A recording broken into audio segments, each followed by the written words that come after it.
How's everybody doing today? Doing good. Awesome. You can hear me. Can you see my presentation? Yeah, I was about to ask why that guy looks like Leo Messi. I don't think it is, but how cool would it be if it was? Would be. You guys could submit pictures from site sometimes and you can add them to the presentation anytime. Better. Sorry? So that'd be better. Make it extra personal, right?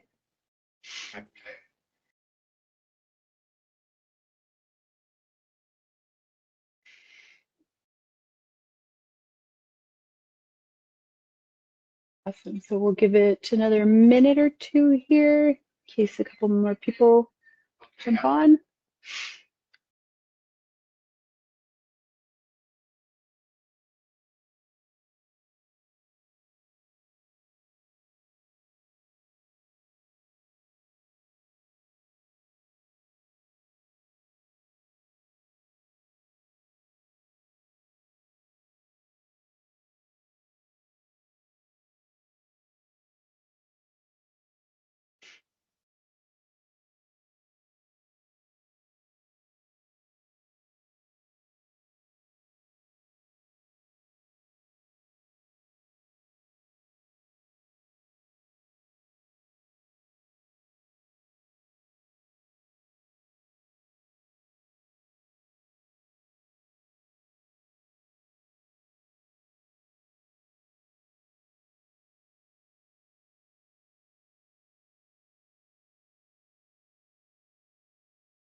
Hello.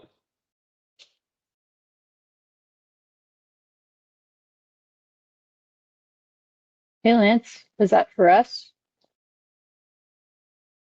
Just making sure it was working. Perfect. So I can call on you to answer or chime in anytime then? No, it's probably going to break as soon as I mute this. Fair That's all enough. good. All good. Sash is extra chatty today, so I'll call on him. Is he? I haven't heard from him yet. Maybe he wants you to take the lead. I will answer whatever question you have. I will chime in whenever you want. Well, thank you. I appreciate that. See, Lance, that's how it's done. But I'm also currently stuffing my face, so it might be intermittent. And that's why we don't have camera shot, right?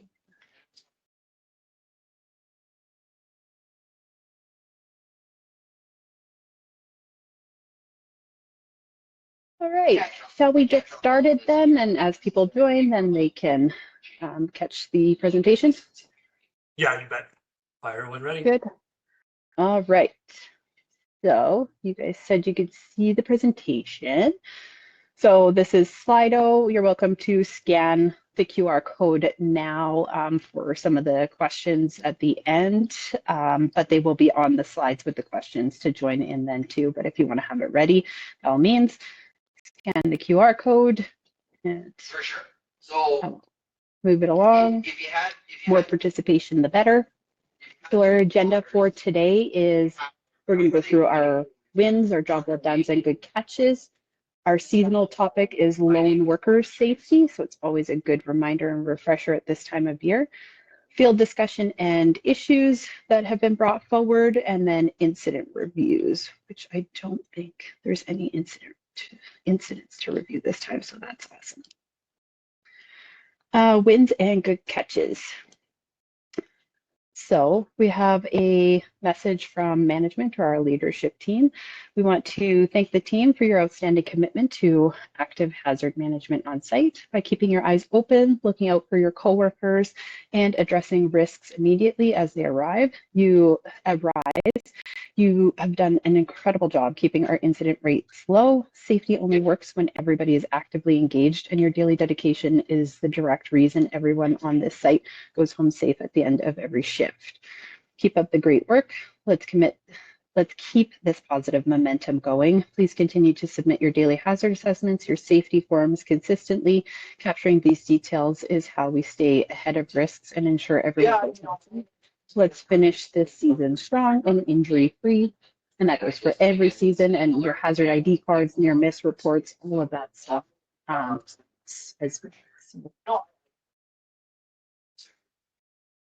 So our good catches here. So key hazards identified. So heat stress and hydration hazard, definitely seeing a lot of heat lately, and a lot less rain in some areas, especially if you're in South Calgary or Alberta. So heat stress and hydration, you have while performing outdoor field work during hot summer conditions, workers recognize that prolonged exposure to the heat and physical activity could increase the risk of heat stress, dehydration, and fatigue if not properly managed. The action taken was the crew took regular micro breaks throughout the day, stayed hydrated, and encouraged one another to drink water frequently. By recognizing the changing conditions and adjusting their work accordingly, the team helped reduce the risk of heat-related illnesses and maintained a safe work environment. So definitely good catch and a good reminder to all as the heat continues, right, is to look out for one another and stay hydrated. And definitely those micro breaks and some shaded air conditioning areas are important. Our seasonal topic is lone worker safety. So when it comes to lone worker safety, this applies to anyone who performs work without direct supervision or immediate assistance from another coworker. Lone work occurs in many industries, including field services, transportation, maintenance, security, agriculture, office environments, and it can be outside of normal business hours as well. While working alone is common, it introduces unique risks because help may not be immediately available to if something goes wrong. So today we want to discuss the hazards for lone work and the steps workers and employers should take to make sure that everyone goes home safely.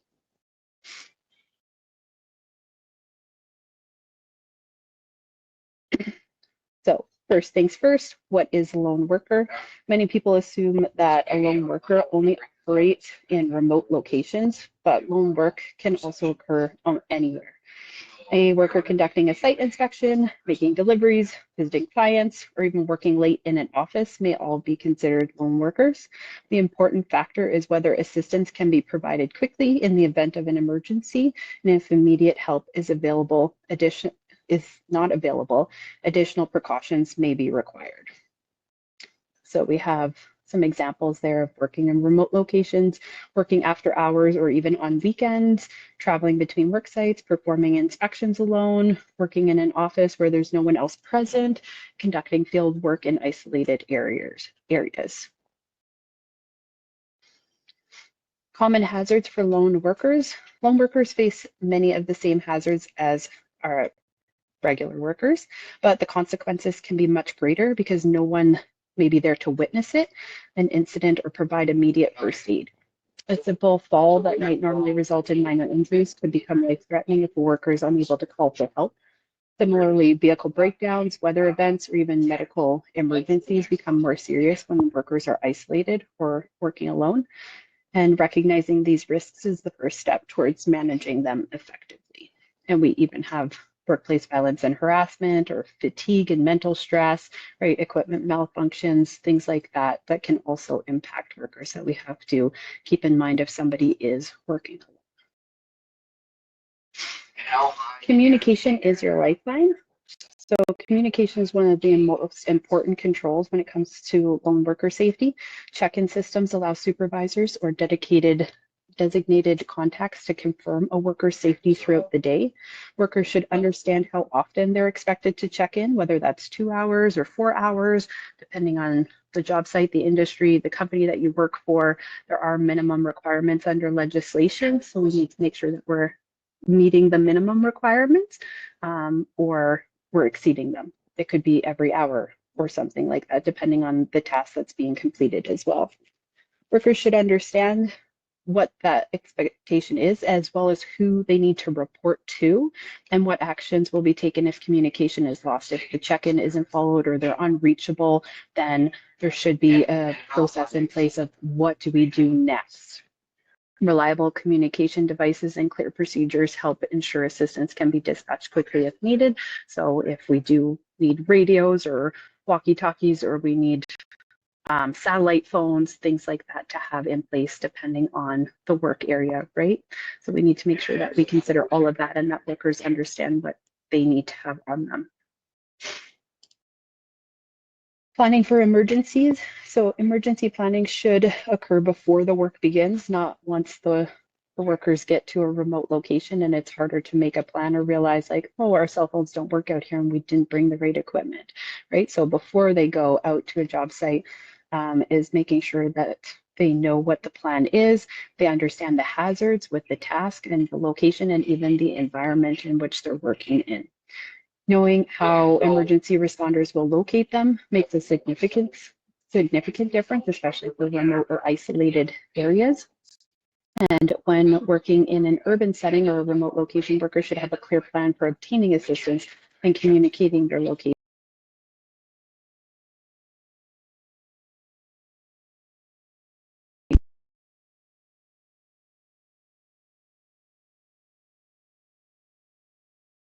Keep getting muted.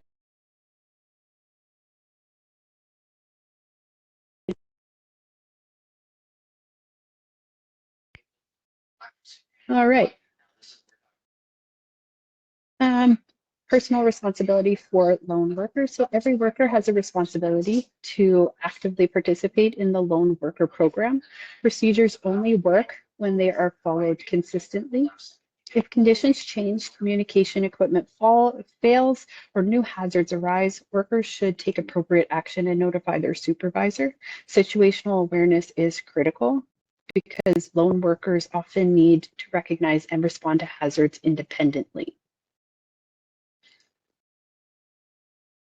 So your key takeaways is that lone worker safety depends on preparation, communication, and accountability. By understanding the hazards, following established procedures, and maintaining regular communication, workers can significantly reduce the risks associated with working alone. Every lone worker should know how to get help, how help will find them, and what steps they should take when conditions change. Safe lone work is possible when everyone follows the plan. A reminder that lone worker safety is a broad topic and that every job site and role may have different requirements and procedures. We encourage everyone to have follow-up conversations with their supervisors to better understand how lone worker safety applies to your specific role and what the expectations are and what the protocols are in place for your work location. The same applies to safety meeting topics. If you're ever unsure or would like more information, ask questions and continue the conversation. Taking time to understand the expectation helps everyone stay safe. So, questions. So this is group participation time. So our first question here is, what is the primary concern when a worker is working alone? So we have multiple choice questions. So A, the work takes longer to complete. B, there may be delayed assistance during an emergency. C, equipment costs increase. And D, weather conditions always become worse. I see a few people.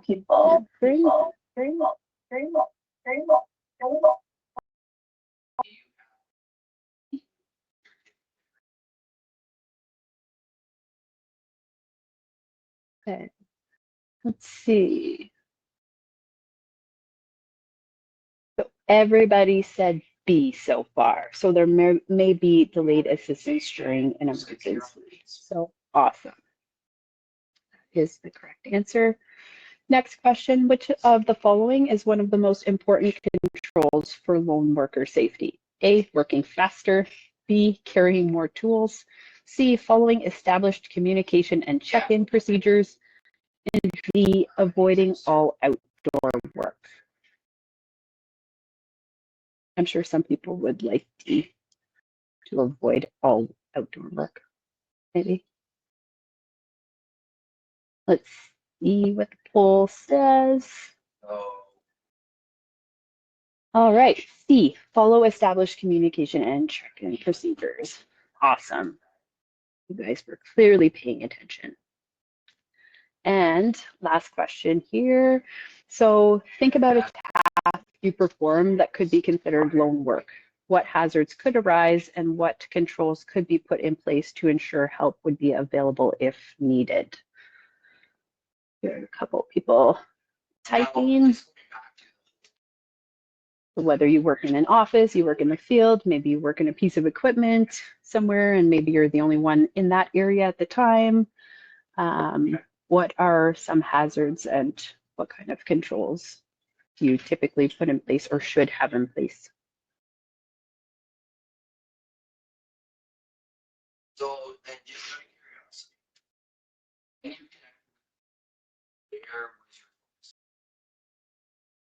All right, so schedule call-ins with a coworker to ensure everything is okay. Absolutely, and everybody should be aware of that. It should work both ways. We want to make sure that we have two-way communication in those situations. Delivery to a remote site, yep. Doing your pre-trip vehicle checks, absolutely. Checking windows, satellite phone or radio, know where you're going, absolutely. And knowing what kind of reception or cell service is going to be there.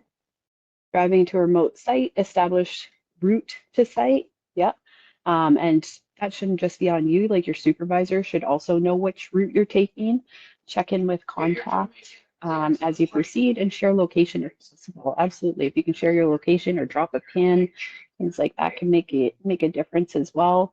Working in the yard, ensure check-ins every so often. Absolutely, sometimes we end up in large yards working around and like nobody else is around us for a while and we get caught up with work. So it's good to check in if we haven't seen somebody for a while or establish that check-in process. Night shift security, yeah, set up working alone call-in, have a Starlink if needed, yeah, for working in remote areas or isolated areas, absolutely. Especially nighttime, you know, it can definitely be harder to reach people, so we want to have a good process in place. And if at any time we don't need to have somebody working alone, that we could have two people, that can make all the difference as well. Awesome. These are all great examples. Thank you for sharing and participating there. Seeing if there's one more person typing before we move on.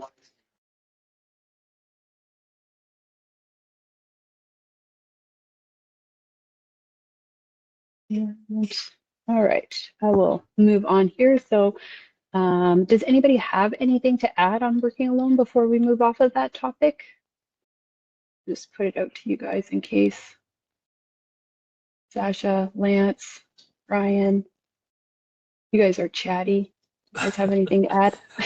Nothing really to add, Courtney, but yeah, great topic. We end up in situations on remote sites all the time where there's the possibility of not only working alone, but obviously the added risk of being caught in a situation by yourself. So I think overall we've done a great job communicating that and making sure that individuals are aware of protocol and obviously the call-in numbers that are available. We've also added Starlinks to a lot of our remote locations and even some mini Starlinks in the vehicles just to make sure that the ability to contact outside help is always there. Awesome, that's great to hear. Yeah, and Lance, I'll touch on an incident we had a few years ago where we hired a third-party security company and they missed the last call-in. So we actually had to call, well, our client, RCMP, and we had to send a supervisor from Calgary to go down to Brooks to see if this person was all right. And he ended up just missing the call-in and going back to his room and was asleep. And then he got a knock on the door from the RCMP looking for him. So he didn't feel very good about that situation. So waking up to them banging at your door because you didn't do the last check-in. So just something that did happen here in the past. So yeah, and thank you for bringing that up. Actually, that's a great point, is that when there's established check-in procedures, right, for lone work, is that make sure that you're following that you're checking in, because the whole intent is if you don't check in, somebody is coming to check in on you, right? And then potentially it's emergency response that's contacted or whatnot, right? Or supervisors are being woken up and people are going to be looking for you. So it's important that if you have check-in procedures that those are being followed. So Yeah, great for point. sure. Glad Yeah. he was okay as well. Yeah, the funny thing about this, I was actually in Nova Scotia and got the phone call on vacation.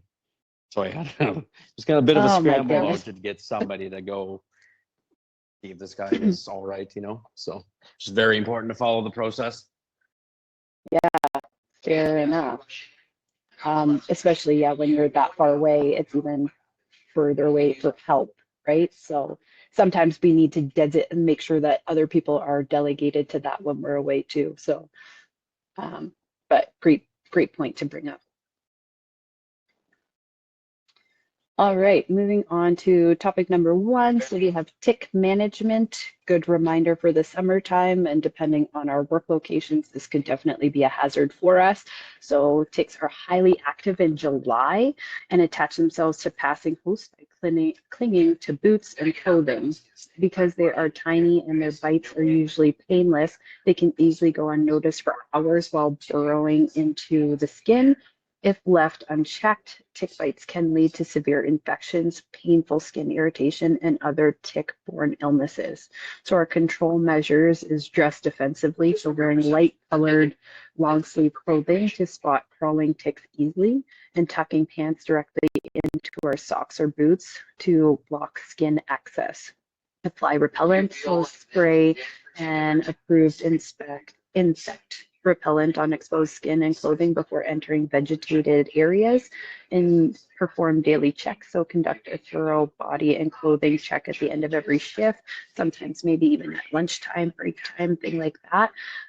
Paying close attention to warm areas like the back of the knees, underarms, and hairline for ticks. And then a wrap-up statement is just a quick tick check at the end of your shift is your best defense. If you find a tick, remove it immediately with tweezers, clean the area, and report to first aid. Definitely want to be documenting that stuff just to keep an eye on everything. And you never know, like it says, illnesses can come after. So question here, if you find a tick actively attached to your skin on the job, what is the correct immediate action? So A, smother it with petroleum jelly or rubbing alcohol and wait for it to fall off. B, twist it off quickly using your bare fingers. C, use fine-tipped tweezers to pull it straight up, clean the area, and report it to first aid. And D, burn it off carefully with a match or a lighter. Anyone here that have tried some of these before?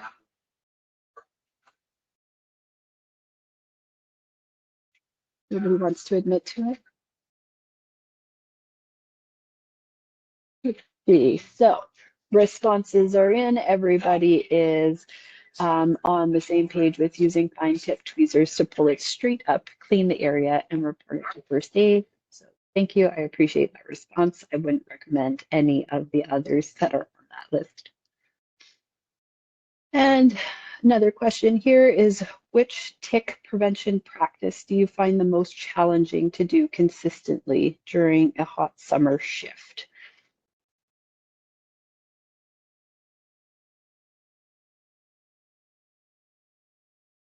So do we forget to regularly check, do those inspections?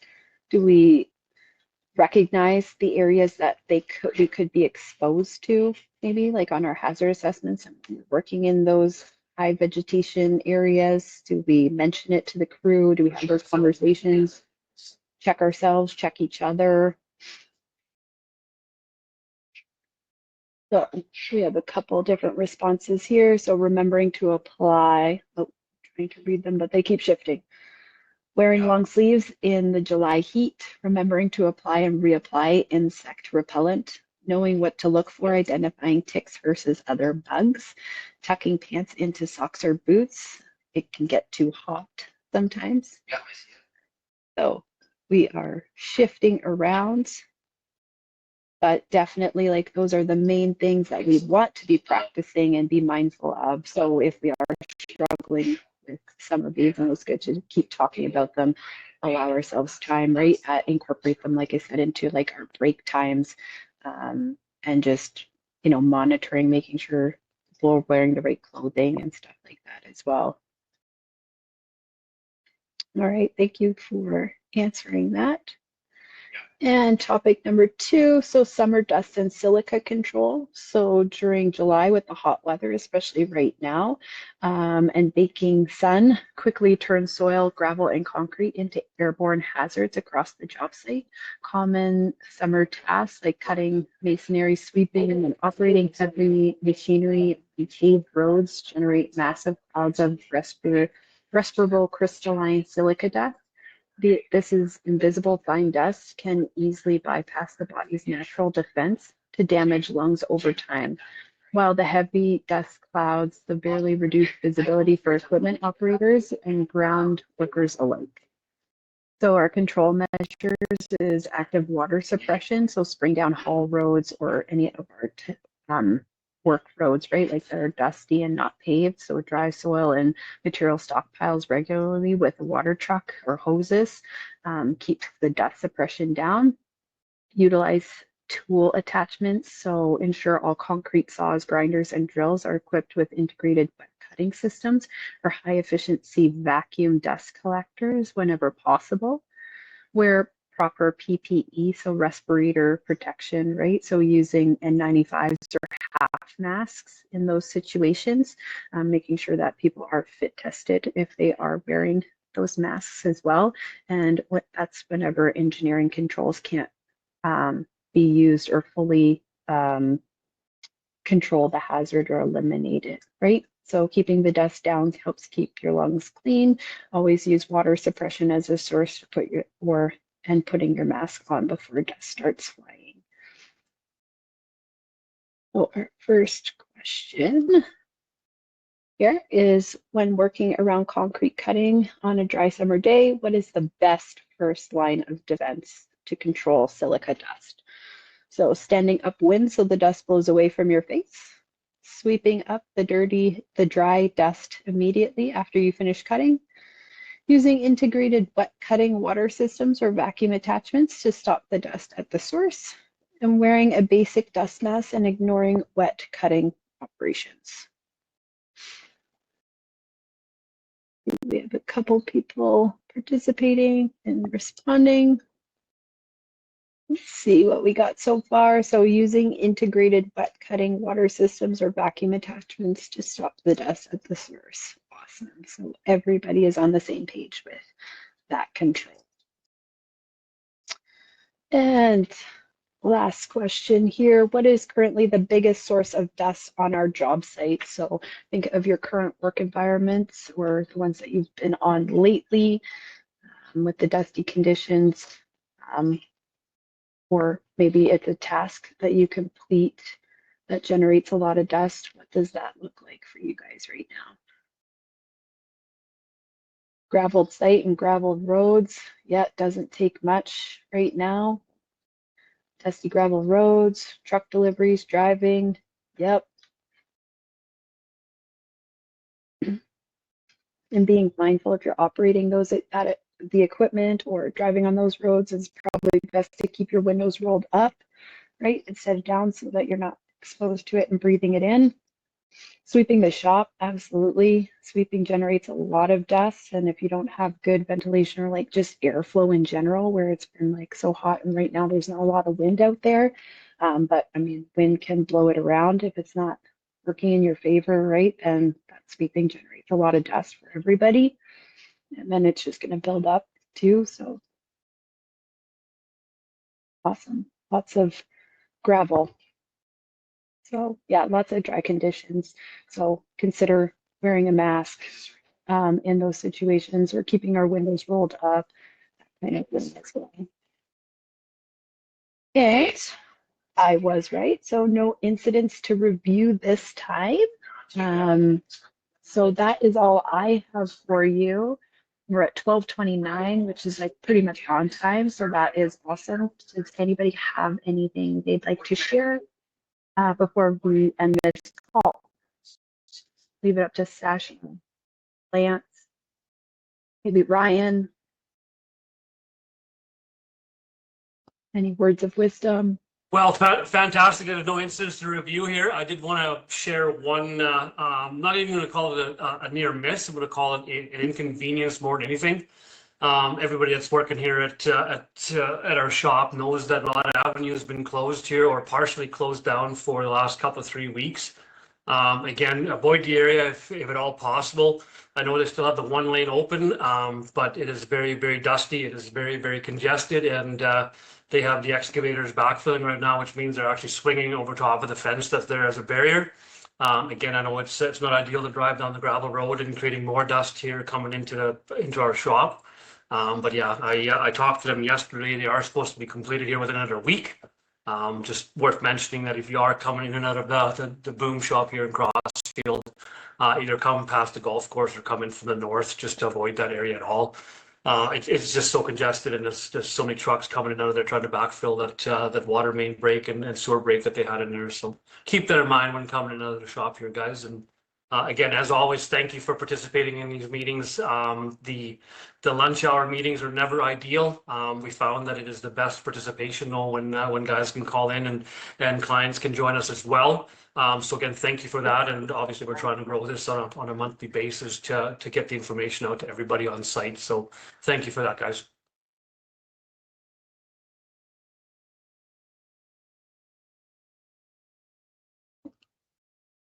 Awesome.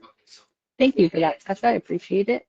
If you ever want to do this in person, let me know. I live in Airdrie, so I'm pretty close to Crossfield. If you ever want to have one in person, I can definitely come out as well. But it is great to see the participation on these meetings and adding Slido and giving people an opportunity to participate that way. So You bet. As the shop gets busier and there's more and more individuals actually here at the location, we're definitely going to do that, Courtney. So thanks for bringing that up. But yeah, I think we'll see how this goes here for the next few months, and then we'll get a poll going here at the office too to see what works better or what may work better. But we'll continue growing this and see where we can get to. yeah, awesome. Sounds great. We are happy to accommodate whichever one works for you guys.